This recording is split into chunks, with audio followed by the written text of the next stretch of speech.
Juge chapitre 4, le verset 2, 3 et 4. Allons-y.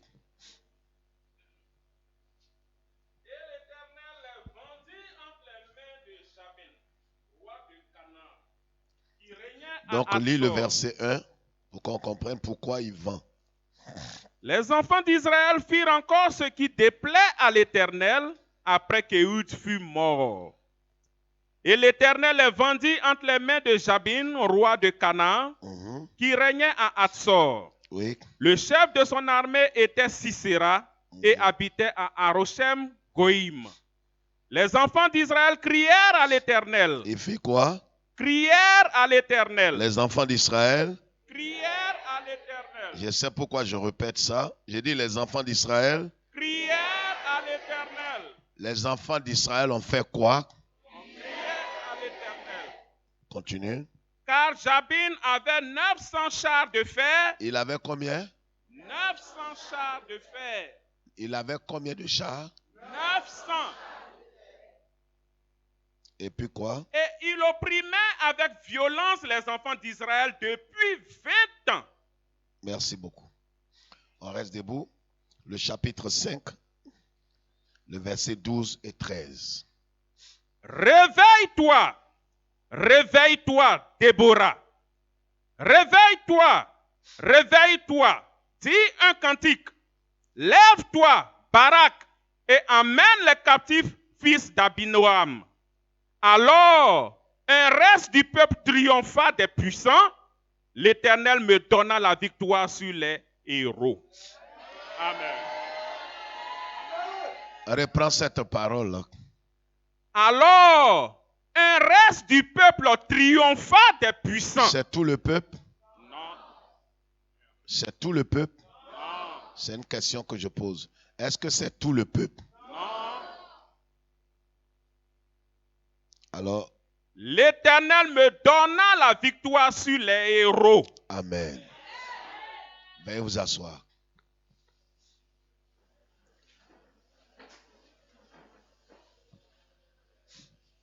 Levez la tête, s'il vous plaît. Voici l'histoire pathétique des enfants d'Israël au temps de Déborah, qui était prophétesse, qui était juge en Israël. Amen. La Bible dit que les enfants d'Israël firent encore quelque chose qui déplut à l'Éternel. Vous voyez, dans la marche vers la terre promise pour les enfants d'Israël, et dans la marche toujours selon le plan de Dieu, à un certain moment, j'ai dit de lever la tête. On a un moment, vous savez, on allait jusqu'à 9h. Si je prends la parole maintenant, il faut comprendre. Donc, il ne faut pas être distrait. Les enfants d'Israël ont fait ce qui déplaît à l'Éternel Dieu. Vous savez, notre Dieu est un Dieu puissant, un Dieu compatissant, mais un Dieu bon, et un Dieu rempli de l'amour divin. Mais ce Dieu-là, il faut le connaître. Quand les enfants d'Israël ont fait ce qui lui déplaît, la Bible dit que dans sa grande bonté, lui qui est compatissant et qui a créé l'homme à son image, il a posé un acte. C'est dans ce chapitre qu'on voit ce verbe-là. Très souvent, il est dit, l'Éternel livra. L'Éternel abandonna son peuple en tel peuple, mais cette fois-ci, il est dit, l'Éternel vendit. Laissez-moi vous dire une chose. Le Nouveau Testament le confirme. Vous savez, l'homme est esclave de ce qui triomphe de sa vie. Si vous vous livrez à une chose ou à un vice ou à quoi que ce soit, vous vous vendez à cette chose selon l'Écriture. Est-ce que je me fais comprendre? C'est important de saisir cela pour mieux comprendre la bataille dans laquelle se trouvait tout le peuple d'Israël. Donc Israël a posé un acte et Dieu, en retour, qu'est-ce qu'il a fait? Il a vendu Israël dans les mains d'un autre peuple. Ce qui revient à dire que le péché nous conduit véritablement à l'esclavage. Jusqu'au jour d'aujourd'hui. Quand vous vous livrez à des vices ou à un péché quelconque, vous vous vendez. Vous vous vendez vous-même. Donc par le péché, l'homme se vend au diable. Parce que celui qui est l'initiateur du péché, c'est Satan. Donc c'est pourquoi plusieurs deviennent esclaves du diable. Le canal par lequel un homme devient esclave du diable, c'est le péché. Le péché dans notre cœur, le péché dans notre action, le péché dans nos regards, le péché dans notre attitude de chaque jour, dans tout ce que nous faisons. Si nous entretenons le péché et nous demeurons volontairement dans le péché intentionnellement, nous allons devenir esclaves de ce péché. Nous allons devenir esclaves de ce péché. Et Dieu en retour, qu'est-ce qu'il fait? Il nous livre à nos penchants. Israël est le peuple de Dieu. Vous vous souvenez que Dieu, pour ce peuple-là, a tué des millions de personnes en Égypte. Il a tué tous les premiers-nés d'Égypte. Il a déshérité tout l'Égypte. Regarde, le sacrifice que le Seigneur a accompli pour toi ne l'empêchera pas, si tu demeures dans le péché, de te châtier gravement. Il faudrait que nous saisissions cela. Quelqu'un dit, non, mais nous sommes dans la grâce. Effectivement, nous sommes dans la période de la grâce. Mais c'est dans la période de la grâce qu'un certain Ananias et sa femme ont péché contre Dieu. Et Dieu les a livrés à quoi? À la mort. C'est pourquoi, voyez, nous sommes arrivés à un stade où ne jouons pas avec le péché sous toutes ses formes. Que ce soit un péché en pensée, en parole, en acte, ne jouons pas avec le péché. Si tu joues avec le péché, Dieu peut te vendre à ce péché-là. Il peut te livrer à ce péché. Mais ce que nous devons comprendre, c'est que quand ils ont fait cela, ils sont tombés dans les mains d'un homme. Pourquoi? Parce que si vous lisez toute l'histoire, vous allez mieux comprendre. Tout le livre de Juges, vous allez comprendre qu'au fait, c'était une confédération. La confédération existait à cette époque. La confédération, comme le Nigeria, qui est une confédération, c'est des petits États. Ces petits États-là étaient regroupés et il y avait un chef. Jabin, il était comme un super président. Il y avait des princes qui étaient établis sur ces États-là. Et puis il y avait un roi qui était là. Mais vous allez voir que dans cette histoire, Dieu va poser un acte unique. Pourquoi? Parce que les enfants d'Israël, cette fois-ci, ils ont souffert. C'est vrai que pendant 4 siècles en Égypte, c'était très fort.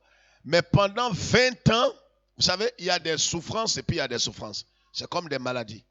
Il y a des maladies qui peuvent faire souffrir une personne pendant au moins peut-être 30 ans. On sait que la personne souffre. Mais il y a des maladies qui ne vont pas jusqu'à 30 ans. C'est-à-dire, cette douleur-là, au bout d'une semaine, tu es méconnaissable.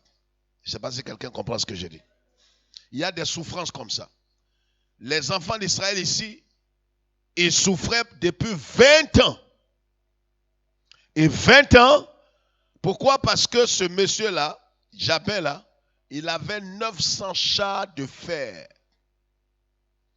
Donc, quel que soit votre nom, il sait comment vous martyriser. Vous savez, si nous nous livrons au péché, nous serons esclaves du péché. Et la façon dont le diable va nous martyriser peut nous conduire à la mort. C'est pourquoi en ce premier jour de mai, qui est un jour de travail, nous devons faire 2 choses. Arrêter de travailler pour le diable. Quelqu'un m'entend? Je veux que quelqu'un ici qui a l'esprit de Dieu, vous savez, ce n'est pas à répondre pour répondre. arrête de travailler pour le diable. Et laisse Dieu maintenant faire son œuvre dans ta vie. Dieu veut te conduire. C'est un travail.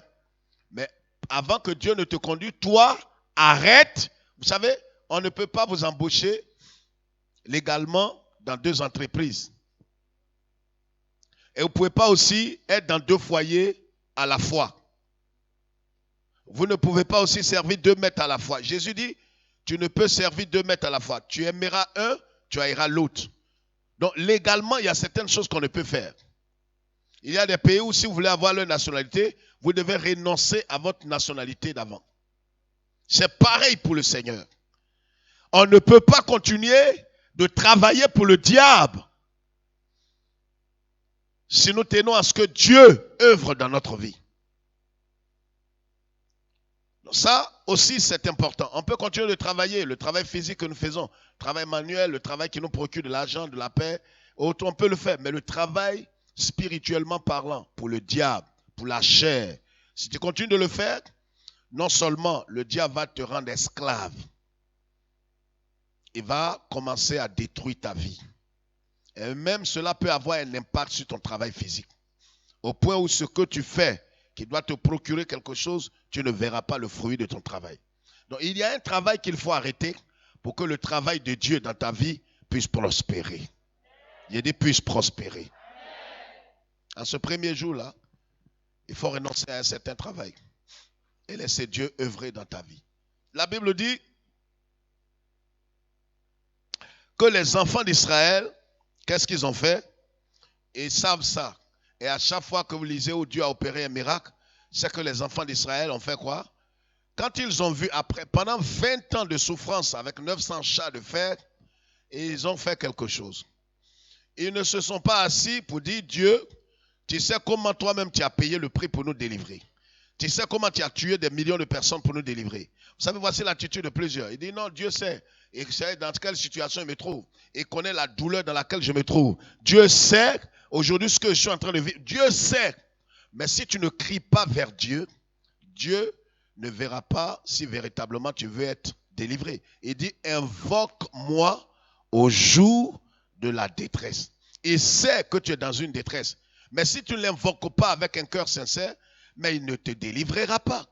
Il dit, je te délivrerai et toi en retour, tu me glorifieras. Quand les enfants d'Israël ont crié vers Dieu,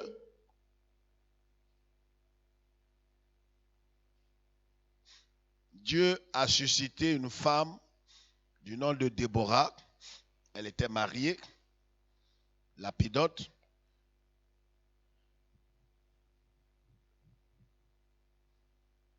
Il y avait 2 personnages clés à cette époque-là. Il y a un certain Barak. Si vous avez vu son nom là. Vous avez vu? Barak, c'était quoi? C'était qui? C'était le personne ne lit l'histoire ici de Juges. Déborah était prophétesse. Son mari s'appelait Lapidote. Déborah elle-même, son nom signifie quoi? Abeille. Vous voyez comment Dieu fait les choses. Son nom signifie abeille. Et puis, Barak, lui, son nom signifie éclair. Dieu fait rien sans rien. Dieu va, pour terminer, je voudrais aller et m'arrêter sur le point important. Quand ils ont crié vers Dieu, Dieu va réveiller l'esprit de Déborah, l'abeille. Vous savez, quand la situation devient critique, Dieu aussi emploie des moyens critiques. Non, tu ne m'as pas compris. J'ai dit, quand la situation devient critique, Dieu emploie des moyens aussi qui sont critiques. Je prie Dieu que Dieu réveille l'esprit de quelqu'un ici qui a l'esprit de Déborah. On peut être garçon et puis avoir l'esprit dans lequel se trouvait Déborah. Déborah était une battante. Une femme non seulement qui aimait Dieu, mais l'esprit dit, réveille-toi, réveille-toi, le verset 12 du chapitre 5. Réveille-toi, réveille-toi. Déborah, lève-toi, Barak, amène les captifs. Quand ils ont crié vers Dieu, quand ils sont arrivés à un certain niveau de la souffrance et de la maltraitance de cette confédération-là, ils ont compris que sans l'Éternel, ils vont mourir esclaves. Et Dieu, lui, va susciter, il va d'abord parler à Barak, qui veut dire éclair, pour dire, toi qui es l'éclair là, va maintenant comme un éclair. Vous savez, quand l'éclair tonne, qu'est-ce qui se passe? Qu'est-ce qui se passe? Quand il pleut, il y a l'orage et puis il y a l'éclair. Qu'est-ce qui se passe? Comment?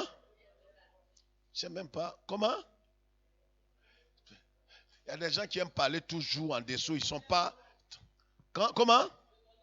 Le tonnerre gronde. Je parle de l'éclair.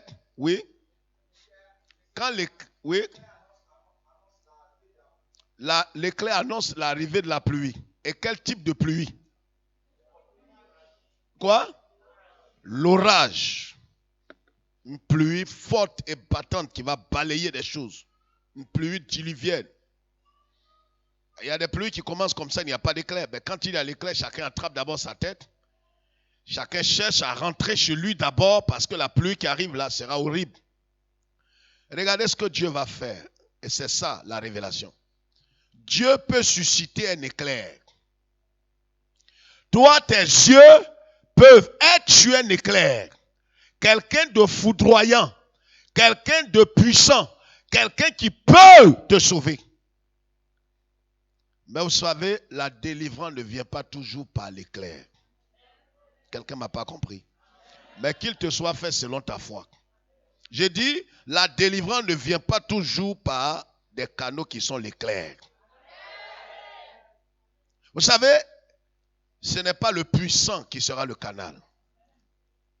Dieu va susciter toujours quelque chose d'inacceptable, quelque chose de naturellement, quand tu regardes, tu te dis que ma délivrance ne peut pas passer par là, ma libération ne peut passer par là, parce que ça, ce n'est pas un canal approprié, ce n'est pas un canal qui est un canal fait, un canal fort, mais c'est là. C'est pourquoi la Bible dit que Dieu utilise des choses viles pour confondre.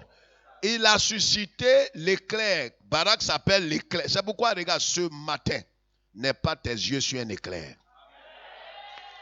N'aie pas tes yeux sur quelqu'un peut-être qui financièrement, peut-être, tu es en train d'entreprendre quelque chose, tu es dans une affaire, tu es en train d'achever peut-être quelque chose. Ne pense pas que celui que tu as vu comme l'éclair, quelqu'un qui est, vous savez, l'éclair est rapide, l'éclair est puissant. Tu peux avoir ta foi qui est fondée sur l'éclair, mais tu seras confus. Quelqu'un comprend quelque chose ce matin? Ce premier jour du 5e mois, Dieu veut que tu comprennes que ce n'est ni par la force, ni par la puissance, mais c'est par l'esprit. Enlève ton appui sur ce que tu considères comme l'éclair. Quelqu'un m'entend ce matin? Peut-être que tu es en train de promener des regards inquiets. Tu es en train de dire, d'où me viendra le secours? Le secours ne te viendra pas de celui que tu vois comme le secours. Quand il a réveillé l'esprit de Barak, Barak a dit, il ne peut pas. Et pourtant, c'est sur lui que Dieu compte. Regarde, les gens sur qui vous comptez ne feront pas toujours l'affaire. Pour que Dieu fasse quoi? Dieu soit élevé. Pour que la gloire ne revienne pas à l'éclair, mais que la gloire revienne à l'Éternel. Que la gloire revienne à l'Éternel. C'est pourquoi, regarde, si tu es en train de compter sur ton tonton, qui est l'éclair, il est puissant dans ta famille, tu es en train de compter sur un patron, sur une patronne, tu es en train de compter sur peut-être une certaine capacité, Dieu va t'étonner. Non, ça, je sais qu'il m'a donné rendez-vous, il m'a dit après la fête de travail, de venir et qu'il va faire ça. En tout cas, je ne vois personne d'autre que lui. En tout cas, moi, dans mon cœur, je crois que ma libération a commencé et que Dieu lui-même s'est choisi un homme. C'est ta confusion. Barak, l'éclair, La Bible dit que quand le choix s'est porté sur lui, lui-même est parti derrière une pauvre femme. Dis Amen. Écoute-moi. Que l'amen de ton voisin ne dépasse pas. J'ai dit, dis Amen de tout ton cœur.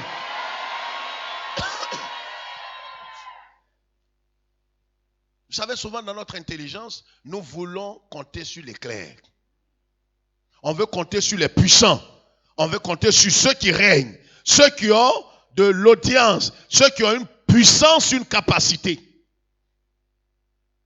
Même regardez très souvent, excusez-moi, mais il y a des frères, par exemple, dans la foi, qui veulent se marier, ou même des sœurs qui veulent fonder un foyer. Et dans l'église, tu es en train de chercher un éclair. Dis, c'est quoi ça? Oh, pose la question à quelqu'un, dis, c'est quoi ça? Elle cherche un. Dis ça plus fort, comme c'est pas toi. Quand c'est pas toi, parle à elle liberté. Elle cherche quoi? Quelqu'un qui est puissant financièrement, qui est assis, qui a une voiture déjà. Mais ton mariage ne passera pas par un éclair. Ta libération ne passera pas par l'éclair. Il y a aussi des hommes qui, en fondant un foyer, veulent aller s'attacher à une éclair. En guillemets. Je dis une ici, pas qu'on dit une éclair, mais pour dire que lui aussi cherche une femme puissante. Mais la femme puissante là, c'est elle qui va s'asseoir sur ton ventre. Comme elle est déjà puissante financièrement, puissante, demain, ne pleure pas quand elle va te dire que tu m'as trouvé puissante et je continue d'être puissante parce qu'elle n'est pas morte à elle, elle n'a pas renoncé à sa vie. Donc ta vie sera que l'enfer au lieu de la joie. Ne cherche pas l'éclair. Non, laisse quelqu'un répondre pour moi. Je vais entendre la voix. Ne cherche pas l'éclair. Écoute la voix de l'Éternel. C'est pourquoi vous voyez, avec une pensée charnelle, qu'est-ce qu'on fait? On promène des regards inquiets et nous cherchons d'où nous viendra le secours. Or, très souvent, le secours nous viendra d'un canal méprisable. Je parle à quelqu'un. Un canal qu'on n'avait même pas prévu. Vous avez suivi le message des GTMC, les messagers de Cri Dimanche.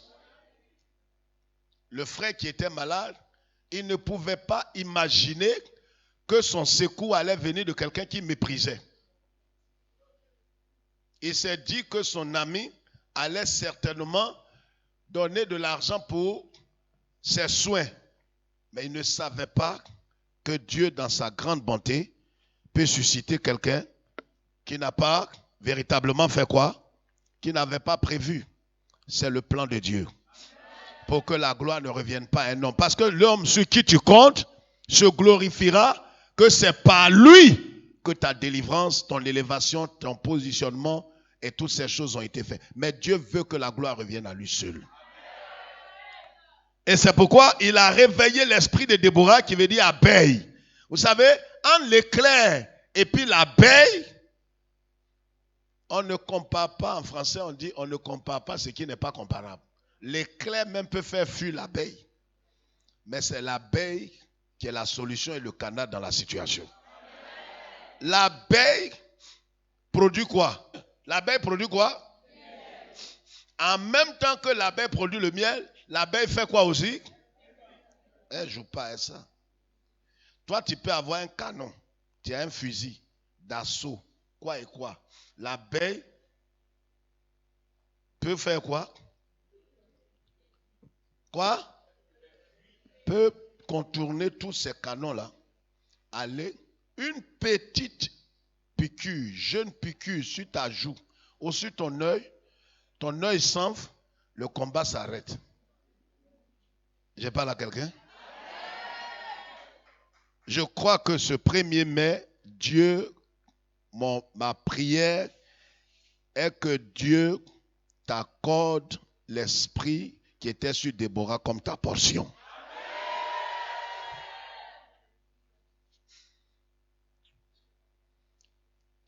Et la Bible dit, pour terminer, quand il a réveillé l'esprit, il allait parler à Déborah. Déborah allait dire à Barak, Barak, lève-toi. Lève-toi parce que le combat où on s'en va là, si tu restes là, tu vas connaître la honte. Amen. Alors Barak s'est levé. Barak aussi dit que je n'irai pas sans toi. Mais vous voyez, ce qui nous réjouit ici, le verset 13 nous dit quoi? Pasteur, relis ça. Le verset 13 nous dit... Alors, un reste du peuple triompha des puissants. Le alors là est mis pourquoi? Quand est-ce qu'on commence une phrase par alors? Les professeurs de français.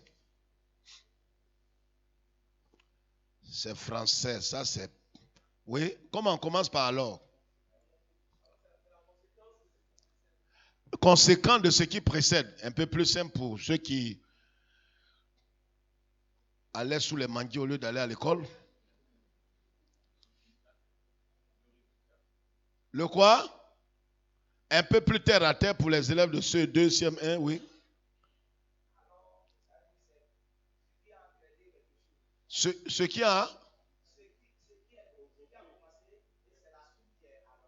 Ce qui a commencé, la suite. Donc, il y a quelque chose qui a commencé et il y a quelque chose qui suit ce qui a commencé. Quelqu'un comprend ça? Voilà. Là, on est au même niveau maintenant. Donc, qu'est-ce qui se passe? La Bible dit, quand ils se sont levés, ils ont crié vers Dieu. Dieu, dans son amour, allait réveiller l'esprit de qui? Aidez-moi. Aidez-moi, tu ne parles jamais. Mais regarde toujours les gens comme ça. Il a réveillé l'esprit de qui? Déborah. Déborah aussi a parlé à qui? À Barak. Mais c'est sur Barak que tout le monde compte. Parce que si vous mettez une femme là, et puis vous mettez un homme là, qu'est-ce qui va se passer? J'ai un ami pasteur qui allait quelque part avec un jeune Américain blanc.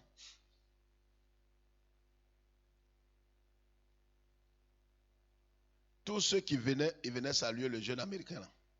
Saluer. Il avait un programme. Bon, je ne rentre pas dans les détails. Et puis, un autre jour, il y a un jeune Français potelé comme ça, gros.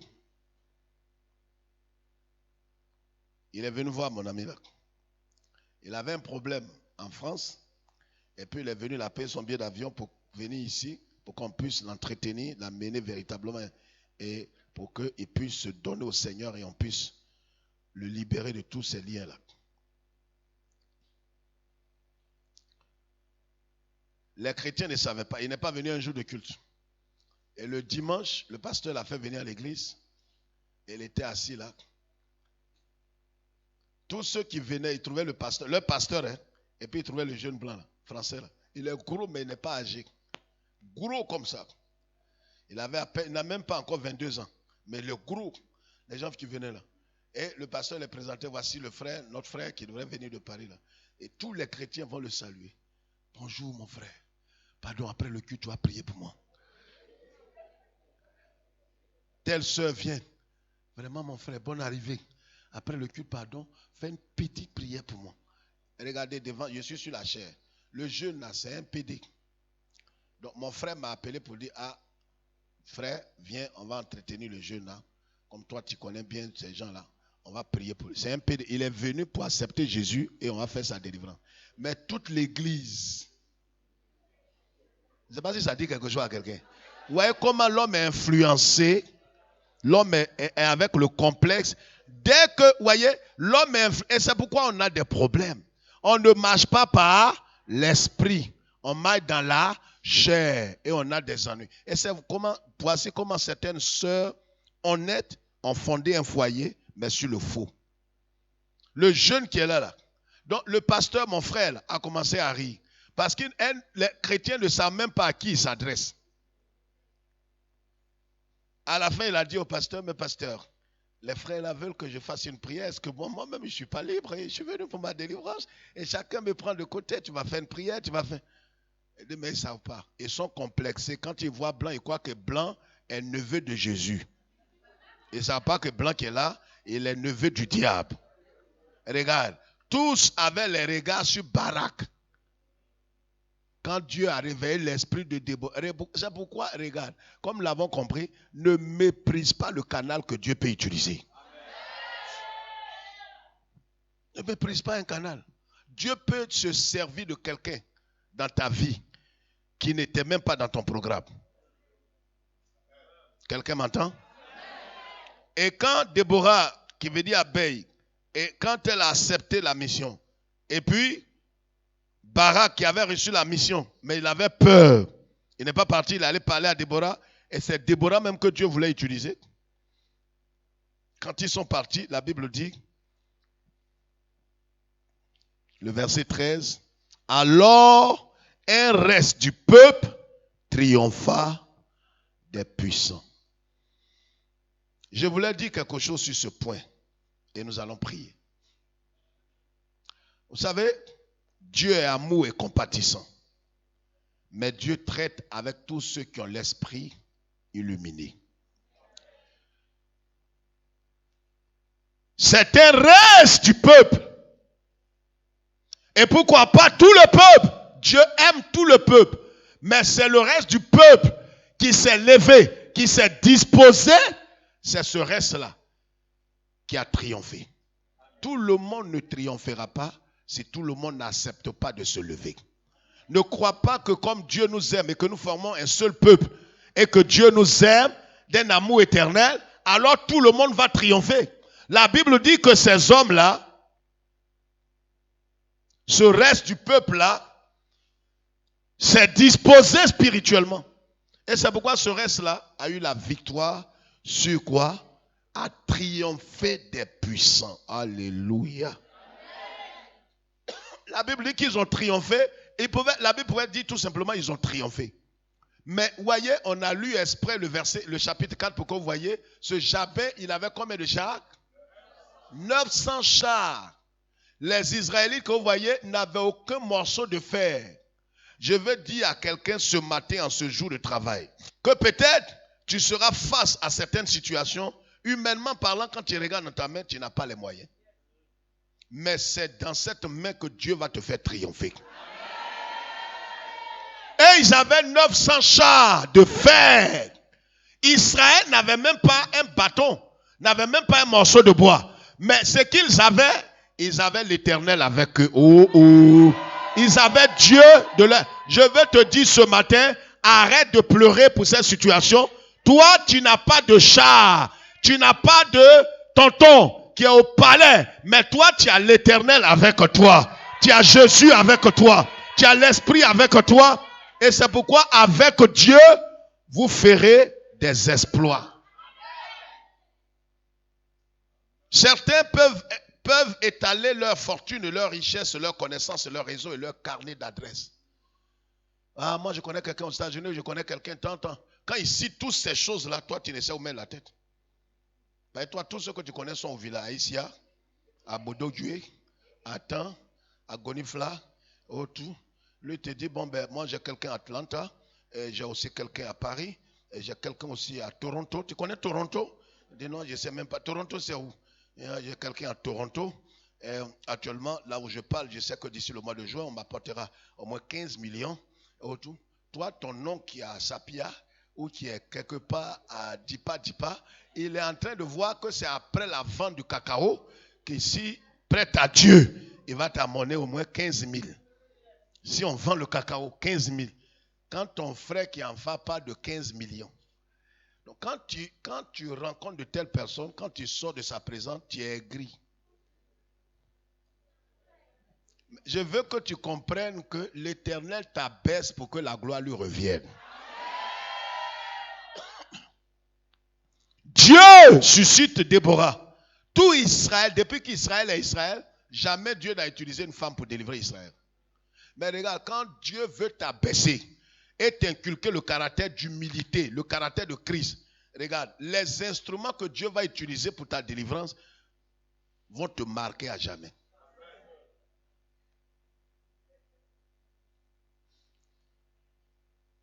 Ces canaux-là que Dieu va utiliser pour te libérer seront différents. Donc, ne compte pas sur des canaux puissants, des canaux qui sont temps. Tu te dis, mais après cette situation, qu'est-ce que je vais devenir? Je n'ai plus rien. Mais Dieu sait ce qu'il fait. Il te prendra à terre pour que tu dises que c'est l'Éternel qui m'a délivré. C'est l'Éternel qui m'a béni. C'est l'Éternel qui m'a introduit dans ce foyer. C'est l'Éternel qui m'a donné ce voyage. La Bible dit, alors un reste du peuple triompha des puissants, virgule. Dieu, c'est lui qui te fera triompher des puissants. Eux, ils sont puissants. Toi, tu n'es pas puissant. Mais voyez, pourquoi est-ce que la joie est grande? Pourquoi est-ce qu'on peut célébrer une telle victoire? C'est quand un enfant de 5 ans frappe un tonton de 45 ans. Dis, c'est ça, j'aime. Toi, tu es l'enfant de 5 ans. Les puissants qui sont devant toi, ils ont des réseaux, des connaissances. Et ils ont des réseaux. Ils sont déjà assis. Si vous voulez aller dans la chair, ils vont te renvoyer. Mais pendant qu'ils vont dans la chair, ils ne savent pas que toi, tu les suis, mais tu mailles dans l'esprit. Donc, vous ne marchez pas de la même façon. C'est pourquoi ne regarde pas ton âge. Ne regarde pas la situation actuelle. Ne regarde pas ta santé. Ne regarde pas l'épreuve dans laquelle tu te trouves. Et regarde toujours à l'Éternel. Car c'est ce petit, ce reste-là. Et voici la dernière révélation. Quand tout a été arraché, il y a un petit reste. Je parle même de ta main et de ta vie. Peut-être que tout ton argent, toute ta fortune est partie. Tout ton argent, tous tes avoirs, même peut-être ta santé. Et souvent, écoutez, vous avez eu de l'argent autour à un certain moment de la vie, mais quand Dieu veut t'élever, je vous ai dit qu'il vous arrache tous vos soutiens, vos supports, là, il enlève tout.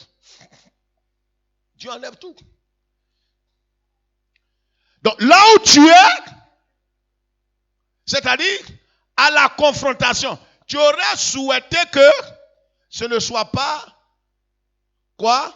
En ce moment, c'est-à-dire dans ce temps-là que peut-être cette compétition ou ce concours ou bien cette chose-là ait lieu. Tu aurais voulu que ce soit quand il y avait les moyens. Tu aurais souhaité ça. Au moment où j'avais les... Oh non, et aujourd'hui on vend des maisons 13 millions. Jésus. Maison 13 millions avant mon frère. Et toi, tu ne sais pas pourquoi le frère a agité. Dis, mais moi que tu vois, frère, c'est parce qu'on est à l'église. J'ai brassé 50 millions comme ça. Toi-même, tu tiques. J'ai mangé 50 millions comme un musulman. Et c'est moi qu'on veut chasser de mon loyer aujourd'hui. Oui, c'est Dieu qui fait ça. Pour que toi là, avant tu étais accroché à l'autre. Monsieur, Satan, aujourd'hui tu vas t'accrocher à Jéhovah. Maintenant là, le temps où tu avais les 50 millions, aujourd'hui là, même quand tu rêves, il n'y a pas un jour quelqu'un est venu comme ça te donner de l'argent. Ça dit même en rêve, tu ne vois plus l'argent. Mais c'est dans ta misère là. C'est le petit reste qui reste sur toi là. Et le petit reste là, c'est ta foi. Le petit reste, c'est ta confiance en l'Éternel. Le petit reste. Alors la Bible dit, ce n'est pas tout le peuple pour que les gens disent, c'est nous on est allé grouper sur eux. Non. Regarde, Dieu va t'arracher tout. Peut-être Satan même peut t'arracher des choses. Le peu qui reste dans ta main là, c'est ça que Dieu va prendre. Dis, pasteur, où tu as vu ça? Il y a un enfant qui est parti à la croisade avec Jésus. Il avait 5 pains et 2 poissons. Ils étaient 5 000 sans compter les femmes et les enfants. Fois environ 30 000 personnes. 5 pains va faire quoi? Mais c'est ce qui reste dans ta main là que Dieu cherche. Tu dis, il y a longtemps, je ne vais pas à l'école. J'ai quitté les bancs en 72. Je ne sais même pas comment on écrit vraiment chose. C'est pourquoi je ne sais pas si je peux faire dicter. Oui, c'est dans ton ignorance là que Dieu veut se glorifier. Tu écris papa, tu mets eux à la fin. C'est ça Dieu cherche.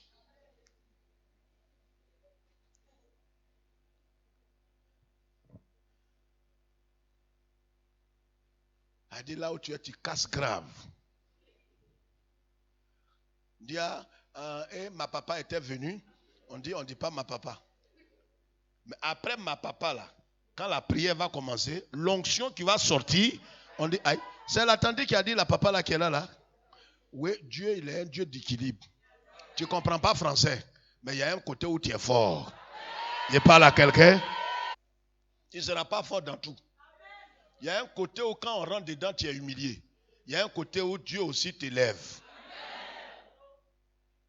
Là où tu es là, il y a un côté où tu es fort. Tu n'es pas fort dans tout. Et là où tu es fort là, c'est Dieu qui te rend fort là-bas. Le reste qui reste en toi, c'est ce que Dieu cherche ce matin. Peut-être que tu as tout perdu. Ta petite santé qui reste, c'est-à-dire que toi, toutes les semaines, tu es malade. Mais c'est seulement sur les 7 jours, c'est un jour, tu as un peu la bonne santé. C'est la petite santé qui reste là. C'est ça que Dieu va utiliser. Amen. Dis encore, pasteur, où tu as vu ça? Il y a une femme veuve. Son mari est décédé. Et il n'a pas eu le temps de construire. C'est un serviteur de Dieu. Il n'a pas eu le temps de bâtir maison pour sa famille et il est décédé. Le bonhomme le créancier, comme on l'appelle en bon français, est venu pour certainement, peut-être la maison a doublé sur. Il a dit, ah, regarde, votre mari est mort. Comme c'était le mois, on a tout laissé. Maintenant, le mois, on a fait l'enterrement, on a fait tout, levé de deuil. Bon, maintenant, là, vous avez quitté dans la maison maintenant. Ce n'est pas Dieu qui a construit la maison là. Quittez dans la maison là. Quand vous ne voulez pas quitter et que ça a doublé sur, je vais vendre tes enfants. Mais ça est dans la Bible. La femme a dit pardon. Pardon. Elle allait chercher le prophète de Dieu. Le prophète est venu. C'est tellement qu'elle s'est dit, ah vraiment l'homme de Dieu, il faut prier pour moi. Ou vraiment, voyez l'église. Le prophète est venu et dit, madame, ça va aider, oui. Ça va bien aider, oui. Tu m'as appelé pourquoi? Il dit, ah, voilà le monsieur, c'est mon mari, qui était ton disciple là, qui était élève prophète là. Il est mort. Et Élisée dit, il dit, mais à quoi? Ah, le monsieur qui est au dehors là-bas qui crie là. Il dit, il va vendre mes enfants. Il va vendre mes enfants pour payer vraiment tous nos dettes. Il dit, ah d'accord, ok. J'ai compris ce que tu as dit. Donc, on va prier. Mais qu'est-ce que tu as? Il dit, je n'ai rien. Mais tu n'as rien, on ne peut rien faire sans rien. Et elle s'est souvenue qu'il y a encore quelque chose qui reste. Et regarde, c'est le reste là que Dieu veut prendre. Oh. Ce premier jour de travail, quand on regarde dans ta main, on voit que ton salaire qui est 400 000 ou 200 000 francs, ce qui te revient à cause des margouillas. Dis margouillas. Dis margouillas. Les 400 000, il te reste 15 800. C'est ça qui tombe dans ta main. Mais ce qui tombe dans ta main là, si tu reconnais tes fautes, tes péchés, toutes ces dettes que tu allais prendre pour payer perruque, payer fesses artificielles, seins artificiels, des conneries comme ça, comment tu ne vas pas être endetté? Même pas pour aller payer ciment. Tu suis les enfants des boss, ça va payer un seul soutien à 840 000. Soutien même que tu portes, qui voit? Tu payes ça à 840. Quand à coûter ici, on peut payer ça à 250, mettre ça propre, laver dans Omo, jeter dans eau de Javel, sortir ça propre. Tais-toi, c'est papa qui te parle maintenant. Il y a des chemins où tu peux aller sans t'endetter. Elle porte sa soutien, c'est sain. Toi aussi, tu portes sa soutien, c'est sain. Tu as un soutien, tu portes et puis tu te dis, ah, je ne peux pas soutenir tes seins. Je ne peux pas soutenir tes seins. Tu as vu soutien comme ça? Dis à ta soeur, soutien, c'est soutien. Arrête de t'endetter à cause de soutien. Dis, c'est de toi, le pasteur parle comme ça. Amen. Moi, j'ai une de mes filles. C'est vrai, vous la voyez souvent, elle s'habille. Mais souvent, elle peut aller payer des trucs simples. Elle va payer des choses simples, va laver, va faire tant. Et puis, le problème, c'est la façon dont tu mets en valeur la chose. J'ai compris ça. Roxy, vous avez connu Roxy? À Djamé, là.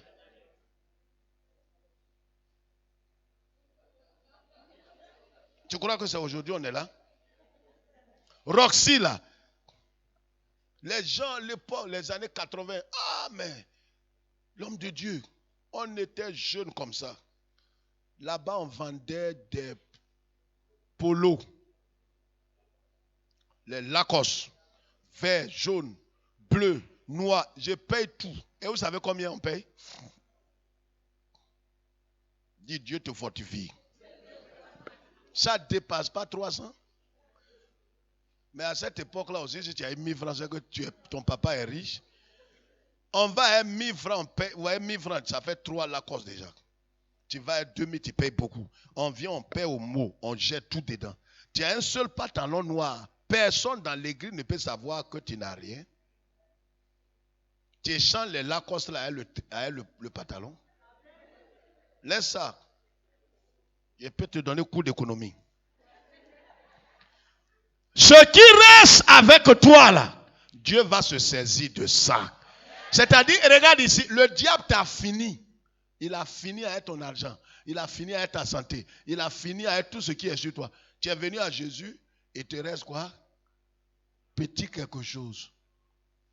Quand le prophète a demandé à la veuve là, il te reste quoi? Elle croyait que d'abord. Il y a des gens, quand ils voient des personnalités, ils disent, mais qu'est-ce que je peux faire pour toi? Monsieur le ministre, ce que je vous demande, c'est vraiment de tout faire pour me donner au moins 20 millions. Lui qui est là. Quand elle a regardé le prophète lui a demandé, elle s'est dit que le prophète en venant va apporter de l'argent. Regarde, ce temps est révolu. Le prophète même qui est là, tu sais ce qu'il mange? Les cocomas, les criquets, les quoi. Où il va trouver l'argent pour payer, monsieur? Le prophète lui a dit, qu'est-ce que tu as? Comme tu n'as plus rien, qu'est-ce qui te reste? Ces restes-là, il faut présenter à Dieu. Seigneur, me voici mon niveau. Voici le concours qu'ils ont lancé. Voici ce qui me reste comme connaissance. Voici ce qui me reste comme santé. Voici ce qui me reste comme finance. Voici ce qui me reste comme réseau. Je ne connais plus personne. Je connais seulement que mon oncle, mon cousin, mais je ne peux pas me fier à ces gens. Voici ce qui me reste. Ouais, quand quelqu'un est honnête comme ça, c'est là que Dieu s'élève. On ne peut pas dire aux gens, non, allons-y. Est-ce que tu sais ce qui est là-bas? C'est le reste là qui a triomphé des puissants. Et la Bible dit que non seulement des puissants, mais le verset nous dit quoi? La dernière phrase nous dit, l'Éternel me donna la victoire sur les héros. Regarde, le champion des champions qui est assis sur ta vie, l'Éternel t'a déjà donné la victoire sur lui. Un héros, c'est un héros. Il ne meurt pas comme ça. Mais la Bible dit que Dieu a donné. Ça, un héros, ce n'est pas jeu. Mais Dieu t'annonce ce matin, ce 1er mai, que tous ces marchés, ces contrats, ces affaires, ces projets, Dieu te donne la suprématie sur ces héros. Il faut que tu saisisses ça par la foi et que tu commences à dire merci à Dieu. Ce 1er mai, l'Éternel travaille pour toi. J'ai dit l'Éternel travaille pour toi. Comme tu as arrêté de travailler pour Satan, Dieu travaille pour toi. Arrête de travailler pour que Dieu travaille. Alléluia. On relit ensemble et nous allons nous lever. On se lève pour lire le verset 13. Alors, allons-y ensemble. Allons-y ensemble. Alors, 1, 2, 3, 1, 2, 3. Alors, un reste du peuple triompha des puissants. L'Éternel me donna la victoire sur les héros. Dis héros la plus fort. L'Éternel me donna la victoire sur les héros. Non, tu dois dire ça une dernière fois, mais la façon dont tu vas parler, héros qui est là, qui t'entend. Un héros, c'est un héros. Un héros, là, dans les films, c'est lui qu'on appelle le brave. On peut le blesser, couper son oreille, son bras, mais il ne meurt pas. Mais le héros qui est sur tes affaires, qui a arrêté sur ta vie, ton mariage, l'Éternel Dieu qui ne ment pas te dit qu'il t'a donné la victoire sur lui. C'est pourquoi je vais dire à quelqu'un ce matin, arrête de te complexer. Quelqu'un m'entend?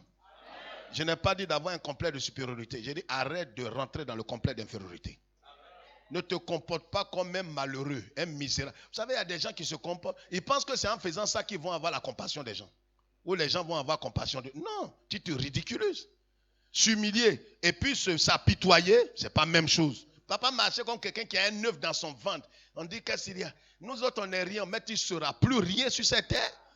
Toi, tu as Jésus. Quand tu marches dans la chair, c'est là que tu marches comme ça. On ne dit pas de marcher comme un arrogant et un orgueilleux. Mais marche avec certitude. Parce que toi, tu n'as rien dans la main. Mais celui qui te conduit a tout dans sa main.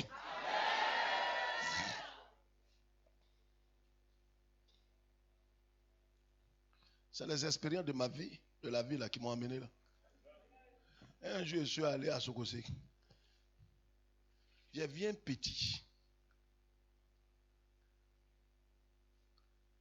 Il rentre dans les rayons de Yaoula. Il ouvre Yaoula. Il boit. Aïe.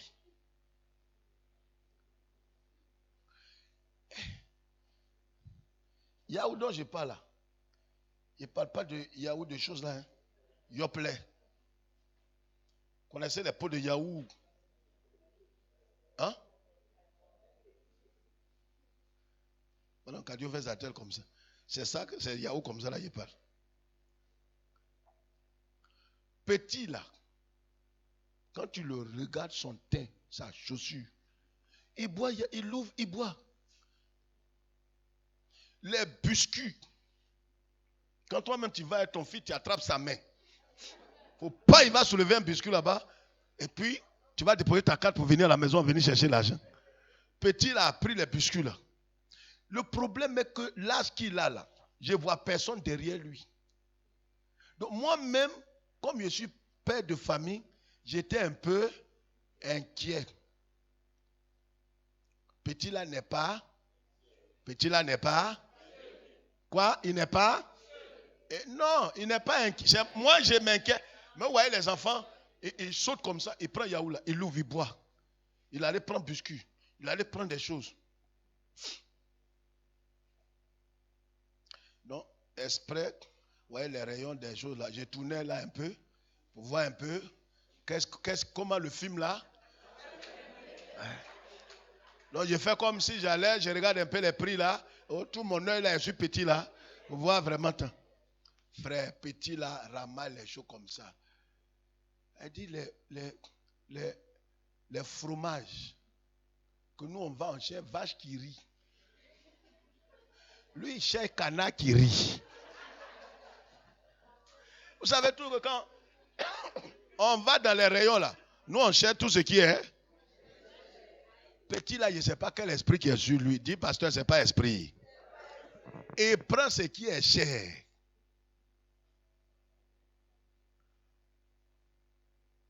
Il était là, il tournait un peu, quelques 5 minutes. Voici sa maman qui sort. Quand j'ai vu le chariot de sa maman, j'ai vu dans sa main la clé qu'elle a. Quand j'ai vu son teint et sa chaussure, j'ai continué mon chemin.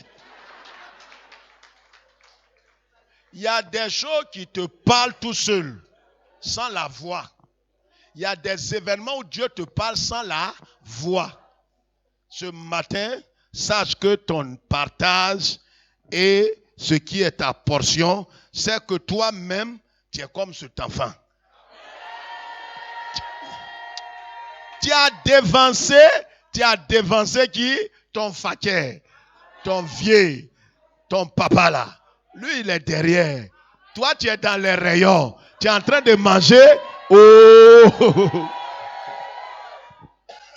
Tu es dans les rayons. Celui qui ne sait pas,